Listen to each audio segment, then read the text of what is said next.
उसकी तस्वीर थमाते हुए उसे बताया गया कि जाओ जाकर इसे खत्म कर दो। युनमेई को तो यकीन ही नहीं हो रहा था कि उसके भाई की जान की कीमत बस एक सिक्का है। अब हमें अंडरवर्ल्ड का सीन दिखाया गया, जहाँ पर हम अंडरवर्ल्ड के लॉर्ड को देख पाते हैं। उसे मारने के लिए हमारा हीरो टियान लिन पहुंच चुका था। साथ ही एक आवाज उसे बताती है कि अगर तुम इस बंदे को खत्म करो तो तुम्हारी ली फेई जिंदा हो जाएगी, वो दोबारा से रिवाइव हो सकती है। दरअसल टियान लिन सोड गॉड से एक सोड सेंट बन चुका था और अब उसका एक ही मकसद है अपनी ली फेई को दोबारा से जिंदा करना। इसलिए तुरंत ही अंडरवर्ल्ड के लॉर्ड के साथ फाइट करना शुरू कर देता है।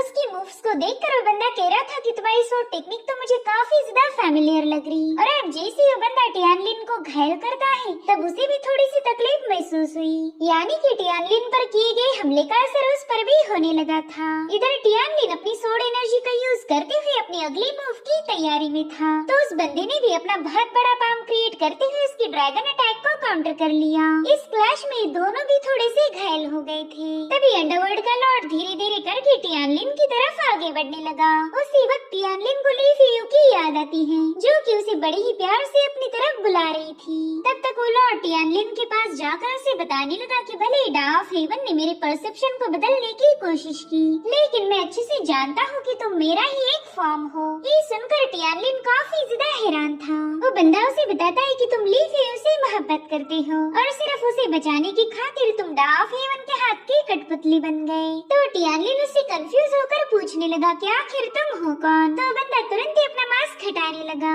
और उसके ऐसा करते ही पूरा अंडरवर्ल्ड शेक हो रहा था। टियानलिन देखता है कि ये बंदा तो सेम टू सेम उसी के अवतार जैसा नजर आ रहा। वो काफी ज्यादा शॉक होकर कह रहा था कि ना मुझे तो ये पॉसिबल ही नहीं लग रहा। जिस पर वो बंदा कह रहा था कि तुम्हारी मानने या ना मानने से सच्चाई बदलने नहीं वाली। मैं तुम्हारा यहाँ से 300 साल आगे यानी कि फ्यूचर का फॉर्म हूँ। डा ऑफ हेवन तुम्हें पास से फ्यूचर में लेके आया है ताकि हम दोनों एक दूसरे को खत्म कर पाए। अब टियानलिन को तो इसके पीछे की वजह समझ नहीं आ रही थी, तो उसका फ्यूचर फॉर्म उसे बताता है कि मेरा अस्तित्व डा ऑफ हेवन के लिए एक बहुत बड़ा खतरा है। इस दुनिया में कोई मुझे मार नहीं सकता सिवाय मेरे खुद के, इसीलिए डा ऑफ हेवन मेरे पास्ट को मुझे ही मारने लाया है। तो अब ये सब जानने के बाद टियानलिन कह रहा था कि नहीं, अब मैं तुम्हें नहीं मार सकता। जिस पर उसका फ्यूचर फॉर्म जवाब देते हुए कहने लगा कि तुम मुझे मार नहीं सकते, लेकिन मैं तुम्हें मार सकता हूँ। जब भी पास्ट और फ्यूचर एक साथ प्रेजेंट में आ जाए तब उनमें से बस एक ही सरवाइव कर सकता है। तो उस हिसाब से तुम मेरे पास्ट हो। अगर तुम मारे गए तो ऑटोमेटिकली मेरा एग्जिस्टेंस भी खत्म हो जाएगा और इस तरह से डा ऑफ हेवन अपनी चाल में कामयाब हो सकता, मगर मैं ऐसा नहीं होने दूंगा। जिसके बाद वो अपना हाथ टियानलिन के कंधे पर रखते हुए खुद की सारी पावर उसमें डालने लगा, जिससे टियानलिन को काफी ज्यादा तकलीफ हो रही थी। फ्यूचर फॉर्म उससे कह रहा था कि अब मैं तुम्हें दोबारा से 300 साल पीछे भेजूंगा ताकि इस बार तुम सभी इंसिडेंट की साइकिल को बदल पाओ। तुम्हें कुछ भी करके इस रीइंकार्नेशन की कभी न खत्म होने वाली साइकिल को ब्रेक करना होगा।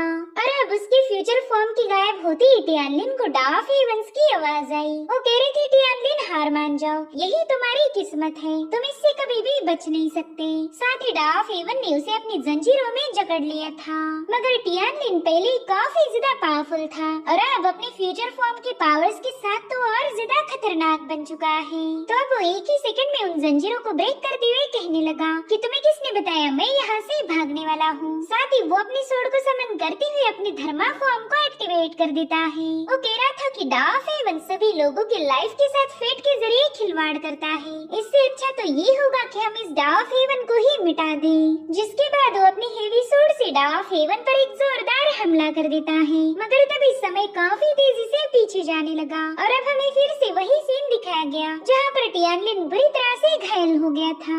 यानी कि कहानी अब 300 साल पीछे आ चुकी है। कुछ लोगों ने टियानलिन को खत्म कर दिया था। वो कहते हैं कि सोड सक्सेसर के सिलेक्शन की सेरेमनी होने वाली है और देखो तो इस अच्छे मौके पर हमें कैसे गंदे काम करने पड़ रहे हैं। और तभी वो लोग देखते हैं कि टियानलिन की सांसें तो अभी भी चल रही है, जिससे वो काफी ज्यादा शॉक हो गए। वो कह रहे थे कि एल्डर किन्हे ने इसकी कोर को डिस्ट्रॉय कर दिया और सीनियर ब्रदर किंग चुआन ने इसकी सोड बोन भी निकाल ली, लेकिन अभी तक ये बंदा जिंदा बच गया। दरअसल टियानलिन उस वक्त में पहुंच गया था जहाँ पर वो सोड गॉड सिक का डिसाइपल है और वो फिलहाल फिलहाल कल्टीवेशन की बॉडी रिफाइनिंग के 9वें लेवल पर था। वो लोग कह रहे थे कि इस बंदे के साथ इतना सब कुछ होने के बावजूद भी ये जिंदा बच गया। मानना पड़ेगा ये वाकई में एक हेवन डिफाइंग टैलेंट है। वेल, इन दोनों डिसाइपल्स के नाम थे जाओ और जैंग। जैंग कहता है भाई क्यों ना हम इसकी बची हुई सारी स्पिरिचुअल पावर को एब्जॉर्ब कर लें, इससे हम कल्टीवेशन में आसानी के साथ ब्रेक थ्रू कर सकते हैं। और ये आइडिया जाओ को भी काफी ज्यादा पसंद आई, तो दोनों मिलकर ही टियान की स्पिरिचुअल एनर्जी को एब्जॉर्ब करना शुरू कर देते हैं।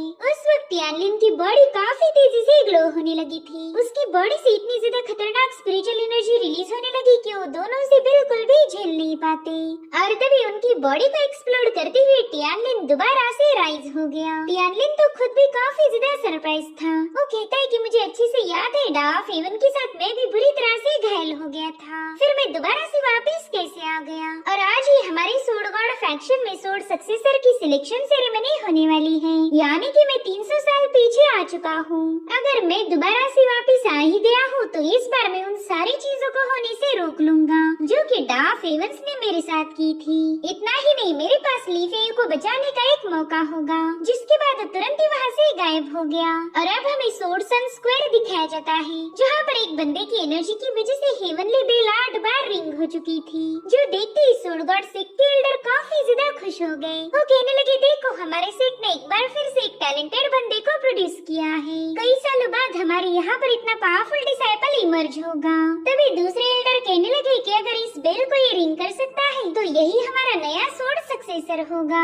तब तक उस बंदे ने अपनी एनर्जी का यूज करके उस बेल को एक बार फिर से रिंग किया, जो देखकर तो वो लोग और ज्यादा हैरान हो गए। वो कहते हैं कि पिछले 100 सालों में भी कोई इस बेल को 9 बार रिंग नहीं कर पाया था। साथ ही हम वहाँ पर एक और एल्डर को देख पाते हैं, जो कि दिल ही दिल में कहने लगा कि मेरा बेटा अब काफी ज्यादा मशहूर होगा। मैंने इसे यहाँ तक पहुँचाने के लिए क्या कुछ नहीं किया। मैंने टियानलिन की सोर्ड बोन को इतने सालों तक नर्चर किया और फिर इस सही वक्त आते ही उस बोन को निकालकर मेरे बेटे किंगचुआन की बॉडी में ट्रांसफर कर दिया। इसी वजह से आज मेरे बेटे को सोर्ड सक्सेसर का टाइटल मिलेगा। मेरी इतने सालों की मेहनत आज रंग लाएगी। इधर किंगचुआन काफी जोर जोर से हंस रहा था और उतने में ही कैओस बेल एक बार फिर से रिंग हुई, जो देख किंगचुआन सोच रहा था कि शायद उस टियानलिन की सोर्ड बोन वाकई एक्स्ट्राऑर्डिनरी थी, उसी की वजह से मैं ये कारनामा कर पाया। इधर एल्डर कह रहे थे कि कहीं हम कोई सपना तो नहीं देख रहे। इस बंदे ने कैओस बेल को 10 बार रिंग किया है, ये जरूर से कोई इल्यूजन होगा। अब तो सेक्ट लीडर भी सोच में पड़ गए कि ये बंदा इतनी दूर से ही कैओस बेल को रिंग कैसे कर पा रहा। कहीं इस किंगचुआन ने बेल पर मौजूद कैओस इम्प्रिंट को अंडरस्टैंड तो नहीं किया होगा। और फिर वो अनाउंस करने लगे कि किंगचुआन हेवन का भेजा हुआ टैलेंटेड डिसाइपल है। इसने कॉन्टेस्ट तो जीत ही लिया था, मगर इसने कैओस बेल को भी 10 बार रिंग किया है। तो हमारे सेक्ट के एंसेस्टर रूल के अकॉर्डिंग मैं किंगचुआन को हमारे सेक्ट का सोर्ड सक्सेसर अनाउंस, मगर उनकी बात पूरी होने से पहले ही कैओस बेल दोबारा से रिंग होने लगी, जो सुनकर किन्हे कह रहा था कि मेरा बेटा हमारे सेक्ट के इतिहास में उस सबसे पहला पर्सन बन गया जिसने 11 बार कैओस बेल को रिंग किया है। वहीं पर किंगचुआन भी काफी जोर जोर से हंसते हुए कहने लगा कि मैं किंगचुआन एक अल्टीमेट सोर्ड सेंट बनने वाला हूँ। मगर जैसे उसने जोश में आकर कैओस बेल को हाथ लगाने की कोशिश की, वो कैओस बेल उसे तुरंत ही पीछे पुश कर देती है और तभी उस बेल में से बहुत ही स्ट्रॉन्ग पावर रिलीज होने लगी थी। साथ ही साथ डाइस भी पूरी तरह से कांपने लगी। कैओस बेल की इम्प्रिंट हमारे हीरो टियानलिन के आसपास जमा होने लगी थी। उसकी इस धांसू एंट्री को देखकर सभी लोग हैरान हो गए। डिसाइपल्स कहते कि अरे हमने तो सुना था टियानलिन की कल्टीवेशन करते हुए मेरिडियन शैटर हो गई, फिर ये इतनी स्ट्रॉन्ग ऑरा कहाँ से रिलीज हो रही है। इधर किन्ही दिल ही दिल में जार जैंग को गालियां दे रहा था। वो सोचता है कि ये दोनों बेवकूफी अपाहिज टियानलिन को खत्म भी नहीं कर पाए। इसके पास तो ब्रोकन कोर की वजह से पावर भी नहीं बची थी। उतने में ही कियांचान कह रहा था टियान तुमने यहाँ आकर मेरी सोर्ड सेरेमनी को डिस्टर्ब करने की हिम्मत कैसे की। जिसके बाद वो टियान पर हमला करने के लिए रवाना हो गया, मगर टियान की एनर्जी से वो बुरी तरह से घायल होकर डायस पर पटक चुका था। वहीं पर किन्हे कह रहा था जल्दी से नीचे आ जाओ, ये तुम्हारे मास्टर का हुक्म है। तो टियान उसके ऊपर हेवी प्रेशर रिलीज करते हुए कह रहा था कि खुद को मास्टर मत बुलाओ, तुम तो उस लायक भी नहीं हो। वहीं पर सेक्ट लीडर कहने लगे कि किंगचुआन ने नहीं बल्कि टियानलिन ने ही इस कैओस बेल को 11 बार रिंग किया था। तभी टियान नीचे की तरफ आते हुए कहने लगा कि मेरी बोन को इन लोगों ने एक्सट्रैक्ट किया, साथ ही मेरे कोर को भी डिस्ट्रॉय डिस्ट्रॉय कर दिया और इसी वजह से मैं यहाँ पर रिवेंज के लिए आया हूँ। साथ ही उसकी बॉडी से रिलीज होने वाली स्ट्रॉन्ग ऑरा को देखकर ही लोग काफी ज्यादा हैरान थे। वो कहते हैं कि इस बंदे की कोर ब्रेक होने के बावजूद भी इसकी बॉडी से कितनी स्ट्रॉन्ग स्पिरिचुअल ऑरा रिलीज हो रही। तभी सेक लीडर कहते हैं कि इस बंदे ने क्योस बेल पर मौजूद इम्प्रिंट को काफी अच्छे से समझ लिया है, तो जब तक ये सीक्रेट बेल क्योस प्लाजा में रहेगा तब तक ये क्योस बेल की पावर को बोरो कर सकता है। वहीं पर किंचुआन टियान से कह रहा था कि मैं स्पिरिट विल रैम का कल्टीवेटर हूँ, अगर तुम मुझसे रिवेंज लेना चाहते हो तो तुम्हें उसके लिए एक और जन्म लेना पड़ेगा। जिसके बाद वो दोबारा से टियानलिन पर हमला करने के लिए रवाना हो गया, मगर टियानलिन बस अपना पाँव पटकते ही उसे क्योस बेल पर दे मारता है। ये सब देखकर तो वहाँ मौजूद एल्डर्स के होश ही उड़ गए। वो कह रहे थे कि इस बंदे ने 15 बार क्योस बेल को बचाया है, आज तक ये कारनामा बस हमारे फाउंडर एंसेस्टर ही कर पाए थे और अब उनके साथ इस बंदे का नाम भी जोड़ा जाएगा। इधर टियानलिन किंचुआन से कह रहा था कि तुम एक वेस्टेज हो, इसीलिए तुम्हारे सुधरने की कोई गुंजाइश नहीं। तुमने मेरी सोड बोन को रिफाइन करके अपनी बॉडी में डाल दिया, मगर इसके बावजूद भी तुम पावरफुल नहीं बने। जिस पर किंचुआन कह रहा था कि तुम भी ज्यादा तेवर मत दिखाओ, तुम्हारे पास भी खुद की पावर नहीं है, बल्कि तुम तो क्योस बेल की पावर उधार ले रहे हो।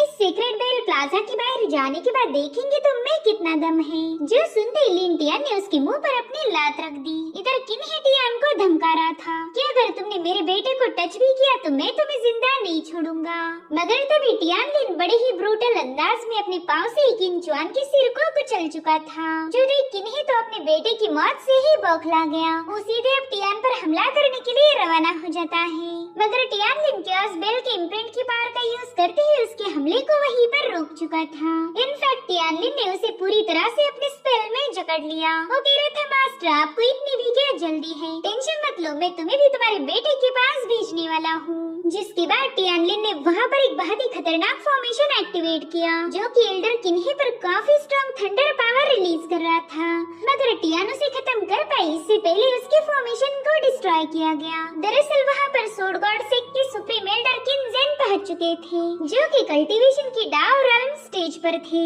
इधर किन्ही को तो यकीन ही नहीं हो रहा था कि वो जिंदा बच गया, और फिर उसकी नजर पड़ी किनजेन पर, तो तुरंत ही अपने एल्डर को ग्रीट करने लगा।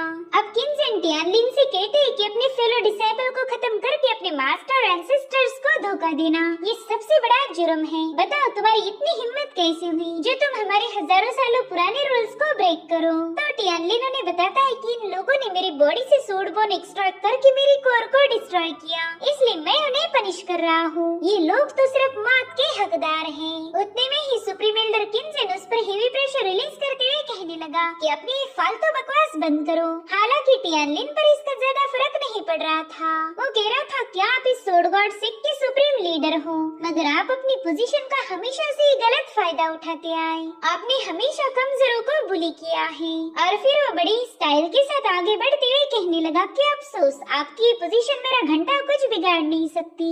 अब ये सुनकर किनजेन उस पर थंडर अटैक करने वाला था कि तभी सेक्ट लीडर टियानलिन के सामने आकर सुप्रीम एल्डर से रिक्वेस्ट करते हैं कि प्लीज आप टियानलिन पर रहम दिखाएं। इस बंदे ने क्योस बेल को 16 बार रिंग किया है, यही हमारे सोड गॉड सेक्ट का सोड सक्सेसर बनने के काबिल है, तो प्लीज मेरी इस रिक्वेस्ट को एक्सेप्ट कीजिए। हालांकि किन्ही इसके लिए राजी नहीं था। वो कहता है सेक्ट लीडर इस बंदे की कोर डैमेज हो चुकी है, आगे चलकर ये कभी कल्टीवेट नहीं कर पाएगा, तो बताइए हमारा सोड सेंट कैसे बन सकता। तो एल्डर बताते हैं कि हमारे सेक्ट का क्योस ट्रू स्क्रिप्चर सिर्फ उन लोगों के लिए बनाया गया था जिनकी कोर डैमेज हो चुकी हो। जिस पर्सन के पास क्योस इम्प्रिंट का नॉलेज हो बस वही बंदा उसे मास्टर कर अपनी कोर को दोबारा से रिपेयर कर सकता है। और आज टियानलिन ने 16 बार क्योस बेल को रिंग करके ये साबित कर दिया कि इसके पास क्योस इम्प्रिंट की काफी अच्छी अंडरस्टैंडिंग है, तो ये आसानी के साथ उस स्क्रिप्चर को मास्टर करके अपनी कोर को रिपेयर कर सकता है, जिसके चलते इसकी कल्टीवेशन की जर्नी दोबारा से शुरू हो जाएगी। इसलिए हम इस सोड सेंट की पोजीशन सिवाय टियानलिन के और किसी को देना नहीं चाहते। वहीं पर सुप्रीम एल्डर किनजेन सोच रहा था कि इस बंदे के पास एक सेंट बनने की काबिलियत है, मगर फिर भी मैं ऐसा नहीं होने दे सकता, क्योंकि इसने मेरी किन फैमिली से दुश्मनी मोल ली, अब तो इसे मरना ही होगा। जिसके बाद सुप्रीम एल्डर किनजिन अपनी थंडर पावर को एक्टिवेट करते हुए टियानलिन पर हमला करने ही वाले थे कि तभी वहाँ पर एक और एल्डर की एंट्री हो गई, जो कि अपनी वाइन घोड़ पर सवार होकर वहाँ पहुँच चुके थे। वो कहते फाइनली मुझे मेरा सक्सेसर मिल ही गया। टियानलिन भी इस एल्डर को देखकर काफी ज्यादा खुश हो गया। वेल इस एल्डर का नाम है एल्डर कांग। वो तुरंत ही टियान के पास जाकर उसे सूंघते हुए कहने लगा कि तो एकदम बेस्ट मटेरियल है। बच्चे क्या तुम मेरे डिसाइपल बनना चाहोगे? जिस पर टियान कहता है सीनियर, अगर मैं मना भी करूँ तो भी आप मुझे घसीटते हुए अपने साथ ले जाओगे, इससे अच्छा है कि मैं हाँ ही बोल दूं। जो सुनते एल्डर कांग जोर जोर से हंसते हुए कहने लगे कि बच्चे तुम तो मुझे काफी अच्छे से समझ चुके हो। तब तक किनजिन वहाँ आकर कांग को बताता है कि इस टियान की मेरी किन फैमिली के साथ दुश्मनी है, इसलिए तुम बिल्कुल भी बीच में दखल मत देना। वहीं पर किन्ही बता रहा था कि इस बंदे ने मेरे बेटे का कत्ल कर दिया और मुझे भी जान से मारने की कोशिश की है, इसलिए हम इस बंदे को जिंदा नहीं छोड़ सकते, इसे तो एग्जीक्यूट करना लाजमी है। तभी एल्डर कांग टियानलिन को गौर से देखते हुए कहने लगे, अरे बाप रे, क्या इस मासूम बच्चे ने तुम्हारे बेटे को मार दिया? फिर तो मुझे ये बोलना पड़ेगा कि तुम्हारा पूरा खानदान ही यूजलेस है। जो सुनते ही किन्ही उन पर अपनी फिंगर पॉइंट करके कुछ कहने ही वाला था कि तभी एल्डर कांग का वाइन घोड़ वहाँ की जमीन चीरते हुए उस पर हमला करने चला गया। हालांकि किनजिन ने इस अटैक को समय रहते ही रोक लिया था। एल्डर कांग उससे कहते कि अच्छा हुआ जेन ने तुम्हें बचा लिया, वरना आज तक जिस भी बंदे ने मुझ पर उंगली उठाई वो जिंदा नहीं बच पाया। वहीं पर एल्डर जेन ने उनका वाइन घोड़ वापिस उन्हीं की तरफ पास कर दिया। अब एल्डर कांग टियान से कहते कि नफरत कभी दिल में पनपने नहीं देनी चाहिए, इससे समय के साथ और ज्यादा गहरी हो जाती। तो मैं चाहता हूँ कि तुम इन लोगों से सॉरी बोलकर इस मसले को यहीं पर रफा दफा कर दो। तो टियान भी मजे के साथ एल्डर किन्ही से कहने लगा कि वैसे भी हमारा मास्टर डिसाइपल का रिश्ता था, ऐसा तो है नहीं कि हमारी काफी पुरानी दुश्मनी है, इसलिए मैं चाहता हूँ कि हम इस नफरत को यहीं पर खत्म कर दें। और अब कांग अपने वाइन घोड़ को समन करते हुए टियान को वहाँ से ले जाने लगे। वहीं पर किनजिन कह रहा था, कांग ये मत भूलो कि सोर्ड सक्सेसर का कॉन्टेस्ट अभी बाकी है, अगर तुम्हारा डिसाइपल कॉन्टेस्ट में हार गया तो सोर्ड सक्सेसर की पोजीशन उसके हाथ से निकल जाएगी। इनफैक्ट इस कॉन्टेस्ट में तुम्हारा डिसाइपल मारा भी जा सकता। जिस पर टियान जवाब देते हुए कहने लगा कि टेंशन मत लीजिए, मैं कॉन्टेस्ट में समय से पहले ही पहुंच जाऊंगा। अब उसी रात हमें एक पिक का सीन दिखाया गया, जहां पर एक मास्क वाले बंदे ने किन्ही पर रात के अंधेरों में हमला कर दिया था। तो किन्ही डर के मारे अपने डिसाइपल्स को जोर जोर से चिल्लाते हुए बुलाने लगा, मगर वो बंदा उससे कह रहा था कि इसका कोई फायदा नहीं, मैंने ऑलरेडी इस जगह को फॉर्मेशन की मदद से आइसोलेट किया है, कोई तुम्हारी आवाज सुन नहीं सकता। अरे अब उस बंदे ने अपना मास्क भी उतार दिया। वेल ये कोई और नहीं बल्कि टियान था। किन्ही उसे देखकर कह रहा था कि मुझे नहीं लगता तुम मेरे डिसाइपल टियान हो, उसे तो मैंने डिवाइन पैटर्न डाओ कभी सिखाया नहीं था, यानी कि वो फॉर्मेशन सेटअप करना नहीं जानता। तुम तो कोई बहरूपे हो जो कि टियान का रूप लेकर यहाँ चले आए। जिस पर टियान कह रहा था, मास्टर इस दुनिया में ऐसी कई सारी चीजें हैं जिन्हें तुम कभी समझ नहीं पाओगे, और ना ही मेरे पास इतना वक्त है कि मैं तुम्हें सारी बातें एक्सप्लेन करूं। साथ ही यहाँ पर उसने एक फॉर्मेशन एक्टिवेट किया था, जो देखते ही किन्ही उस पर हमला करने रवाना हो गया, मगर टियान उसके अटैक को रोकते हुए उसे वहाँ की जंजीरों में टांग देता है। वो कह रहा था, मास्टर क्या आपको याद आया, आपने इसी तरह से मुझे टॉर्चर करके मेरी सोड बोन निकाल ली थी। जिसके बाद तो किन्ही उसके सामने रहम की भीख मांगने लगा। वो कह रहा था, प्लीज मुझे बख्श दो, तुम्हें जो चाहिए वो मैं देने के लिए तैयार हूँ। जिस पर टियान कहता है, मुझे और कुछ नहीं चाहिए, बस आपकी जिंदगी चाहिए। और फिर टियानलिन अपनी पावर का यूज करते हुए किन्ही की सोल को उसकी बॉडी से अलग कर उसे चुप करने लगा। किन्ही कह रहा था कि तुमने सभी एल्डर्स के सामने मेरे से माफी मांगी थी और ये भी कहा कि हम दोनों में कोई नफरत पनपनी नहीं चाहिए। जिस पर टियान कह रहा था, हाँ बिल्कुल, मैं अपने दिल में आपके लिए कोई नफरत रखना नहीं चाहता, इसलिए तो आपको खत्म करने आया हूँ। और फिर उसने किन्ही की सोल को डिस्ट्रॉय करते हुए उसका किस्सा खत्म कर दिया। टियान कह रहा था कि 3 दिनों में सेक्ट के लोगों को तुम्हारी लाश मिल जाएगी, और मैं जानता हूँ कि एल्डर किनजिन का पूरा शक मुझ पे आएगा।